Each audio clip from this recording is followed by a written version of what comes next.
கிழக்கு மாவட்டத்தில் மாற்றுக் கட்சியிலிருந்து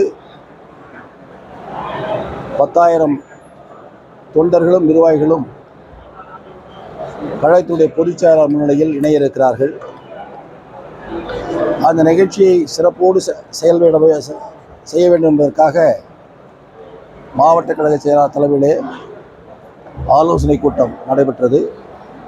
அந்த ஆலோசனை கூட்டத்தில் கலந்து கொண்டுள்ளேன் என்பதை தெரிவித்துக் கொள்கிறேன். அதிமுக முன்னாள் சட்டமன்ற உறுப்பினர் எல்லாம் இன்னைக்கு பாஜக இணைஞ்சிருக்காங்க. யார் யார் இணைஞ்சிருக்காங்க? அரவக்குறிச்சி, கரூர், கோயம்புத்தூர். அப்படி முன்னாள் சட்டமன்ற உறுப்பினர்கள் இணைந்திருக்கிறார் என்று சொன்னால் அவர்கள் அநேகமாக இந்த கட்சியில் செயல்படாதவர்களாக இருந்திருப்பார்கள் என்று நான் கருதுகிறேன். அதிமுக கூட்டணியில் எந்தெந்த கட்சியெல்லாம் வரும்?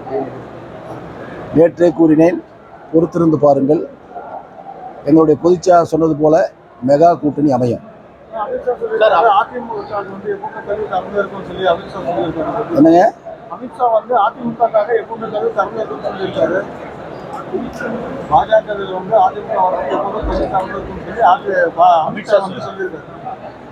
தமிழகத்தில் இருக்கின்ற கட்சிகளில் பெரிய கட்சி அனைத்து இந்திய அண்ணா திராவிட முன்னேற்ற கழகம்.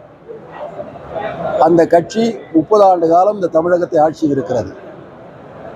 2 கோடி தொண்டர்களை உள்ளடக்கிய இயக்கம் அனைத்து இந்திய அண்ணா திராவிட முன்னேற்ற கழகம். இவ்வளவு சிறப்பு வாய்ந்த இயக்கத்தினுடைய தலைமையில்தான் கூட்டணி அமைய வேண்டும் அல்லாமல் அது தேசிய கட்சியாக இருந்தாலும் சரி, மாநில கட்சியாக இருந்தாலும், எந்த கட்சியாக இருந்தாலும் அண்ணா திராவிட முன்னேற்ற கழகத்தினுடைய தலைமையில் வருகின்ற கட்சிகளை நாங்கள் கூட்டணியில் சேர்த்துக் கொள்வோம். ஏற்கனவே இது முடிந்த கருத்து. மேற்கொண்டு கேள்வி கேட்க வேண்டிய அவசியம் இல்லை.